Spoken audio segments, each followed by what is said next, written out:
यहाँ कलयुग में बिल्कुल नगद काम है, उधार वाला काम नहीं है। इसीलिए तो भगवान विष्णु कहते हैं कि मुझे सबसे अच्छा योग अगर लगता है तो वो कलयुग है। क्यों? क्योंकि यहाँ बिल्कुल नगद काम या उधार वाला काम नहीं है। जवानी में खूब पाप करो तो बुढ़ापा में खूब सड़ो। उधार वाला तो है ही नहीं। जवानी में खूब मन पड़े इतना पाप करो आप, लेकिन बुढ़ापा में फिर खूब सड़ो। अभी हाथ पांव चल रहे हैं, अभी आप भगवान को बुलाओ तो बुढ़ापे में भगवान को बुलाने की जरूरत नहीं पड़ेगी। आपका खतरनाक बुढ़ापा नहीं आवेगा, उससे पहले वो सांवरिया सेठ आ जाएगा और साथ में ले जाएगा।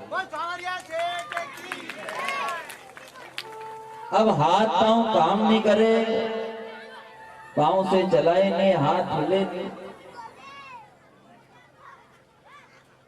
और सत्संग तो कह रहा है ना कि एक घड़ी आधी में पुनिया। अभी भी ऐसे ऐसे माता जी बैठी है कि उनकी उम्र 70-80 साल की है और वो डंडे के टेके से यहाँ कथा पांडाल तक पहुंच गई। तो कथा में ये बताया है कि आपके शरीर में अगर अभी भी इतना बल है, आपके शरीर में या जितने बासात बैठे हैं अपने शरीर में अभी भी अगर इतना बल है 70-80 साल की उम्र में भी कि डंडे के टेके से चलते चलते हम कथा पांडाल तक आ गए, तो इसका मतलब ये है कि अभी थोड़ी बहुत कसर और बची है। अभी भी तेरे शरीर में इतना बल है कि तू मंदिर में चले जाए दर्शन करने रोज, तो समझ लेना कहीं न कहीं भगवान की थोड़ी सी कृपा और अपने ऊपर है। और एक घड़ी आधी घड़ी यानी कि अब बुढ़ापा आ गया और अभी भी तेरे शरीर में इतना बल है कि डंडे के टेके से खेत पे घूम के आ जाए, राम मंदिर दर्शन करने रोज जाए, कथा पांडाल में कथा सुनने आप आ गए, तो ये एक पल की जो जिंदगी बची है इसे आप भगवान के सत्संग में ही लगाओ, भगवान की सेवा में ही लगाओ। अगर आपने थोड़ी बहुत जो जिंदगी बची है नहीं कि अभी भी आप के शरीर में बल है और आप अगर गाठा मोसर का चक्कर में लगी गया कि छोरी कमा जाऊं, भतीजी कमा जाऊं, तो फिर बुढ़ापे में सड़ोगे। अभी शरीर में इतना बल है कि डंडे के टेके से आप कथा पंडाल में आ गए, यानी कि कहीं न कहीं भगवान की थोड़ी कृपा और बची है। और इस कृपा का आनंद ले ले रे, इस कृपा का आनंद ले ले और अपना जीवन सुधार ले, अपना बुढ़ापा सुधार ले।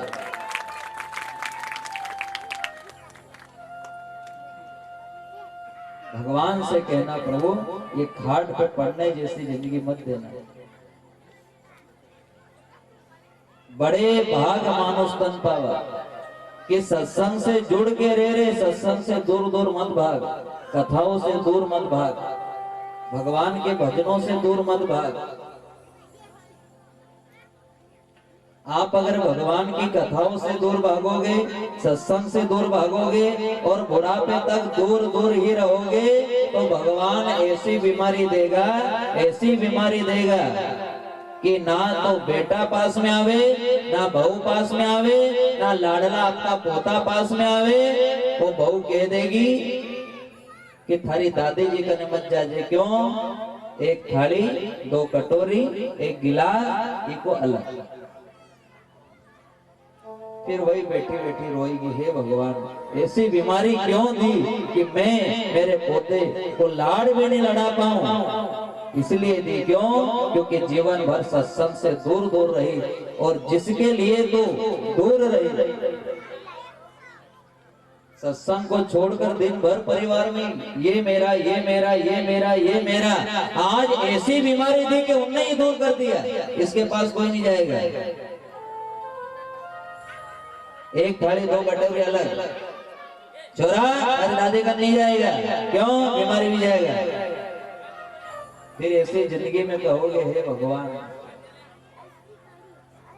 और बड़े भाग मानुष तन पावा, अरे जीवन बिगड़ नहीं जाए रे, याद रखना भगवान बड़ा कृपालु है। बड़ा दयालु है, उसने सत्संग की व्यवस्था करी है। कहीं ये सत्संग की गंगा तेरे हाथ से छूट नहीं जाए, ये अमृत रूपी शरीर तेरे हाथ से छूट नहीं जाए। कहीं ऐसा ना हो कि फिर उसी लग 84 के चक्र में तू चला जाए। अरे बड़ा लंबा सफर तय करके आए हैं रे, बड़ा लंबा सफर तय करके आए हैं कि अरे मूड मन तू मुद्दतों से सो रहा है, अरे मूड मन तू मुद्दतों से सो रहा है।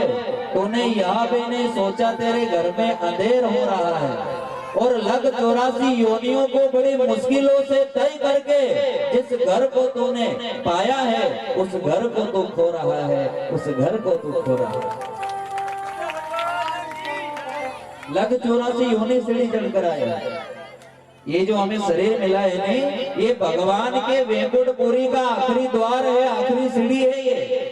हम सीढ़ी चढ़ते चढ़ते आए, कुत्ते बने, ऊंट बने, सुअर बने, सांप बने, बकरे बने, सीढ़ी चढ़ते चढ़ते चढ़ते चढ़ते चढ़ते चढ़ते चढ़ते चढ़ते आखिरी सीढ़ी पर आ गए। और वैकुंठ की आखिरी सीढ़ी है ये कंचन काया, जो संसार की सब संपत्ति से अनमोल है। 3 लोक में इस कंचन काया से बढ़कर संपत्ति दूसरी नहीं है। सबसे बड़ा धन अगर है तो ये कंचन काया, और इस कंचन काया को बिगाड़ो मत, बिगाड़ो। और भगवान बड़ा दयालु है, उसने इसी कंचन काया को तारने के लिए, भगवान से मिलाने के लिए ये 4 वेद, 6 शास्त्र, 18 पुराण की व्यवस्था करी। कहते हैं व्यास जी महाराज ने भागवत ज्ञान गंगा की रचना तो करी, लेकिन नारद जी से कहते हैं कि मेरा बेटा सुखदेव जो बचपन से ही, कहते हैं कि पैदा होते ही, क्या बताया भागवत में कि पैदा होते ही चलने लग गए। कौन? श्री सुखदेव जी। और पैदा होते ही जंगल की ओर चले गए, पीछे पीछे जा रहे हैं व्यास जी महाराज। अरे बेटे सुखदेव, बेटे सुखदेव। वही सुखदेव जी महाराज ने कहा कि पिताजी ये तो सब मोह माया है, ना तो मैं आपका बेटा हूं और ना आप मेरे पिता हो।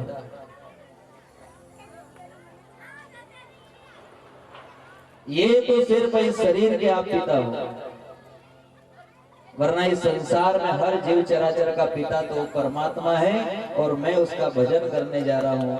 मैं इस संसार सागर में नहीं पड़ूंगा। व्यास जी महाराज ने कहा बेटा तू जा रहा है ठीक है, लेकिन मैंने जो रचना करी है भागवत ज्ञान गंगा की, इसे ले जा और इसका प्रचार करना। तू इस भागवत कथा का प्रचार करना। ये भगवान का सप्तमय रूप है, भगवान का विराट रूप है ये। लेकिन श्री सुखदेव जी महाराज ने भागवत ग्रंथ को नहीं लिया कि मुझे इससे कोई मतलब नहीं है, मैं तो अपने गोविंद के भजन करूंगा। कहते हैं वही जंगल में गए, गंगा के किनारे बैठे हैं, और वही व्यास जी महाराज के 4 शिष्य को भागवत कथा के श्लोक सिखाए। और वही 4 शिष्य जाकर जहां गंगा के किनारे श्री सुखदेव जी महाराज बैठे हैं, उनके कान में एक श्लोक की आवाज आई। और कौन सा श्लोक? सच्चिदानंद रूपाय विश्वोत्पत्त्यादि हेतवे तापत्रय विनाशाय श्री कृष्णाय नमः। सच्चिदानंद रूपाय विश्वोत्पत्त्यादि हेतवे तापत्रय विनाशाय श्री कृष्णाय वयं नमः। कि भगवान का वास्तविक रूप कौन सा है? सच्चिदानंद रूपाय। समझना कथा को। जब व्यास जी महाराज दे रहे थे भागवत ज्ञान गंगा को, ग्रंथ हाथ में दे रहे थे, तब तो हाथ में नहीं लिया। बोलिए तुलसी महारानी की। सभी पूरा ध्यान कथा पर। कि जब व्यास जी महाराज ने स्वयं कहा कि बेटे सुखदेव ये भागवत ज्ञान गंगा का जो ग्रंथ है अपने साथ ले जा प्रचार करना, लेकिन नहीं लिया। और वही जब 4 शिष्य गंगा के किनारे श्री सुखदेव जी महाराज बैठे और व्यास जी के 4 शिष्य श्लोक का गुणगान कर रहे हैं। पहला श्लोक कौन सा है?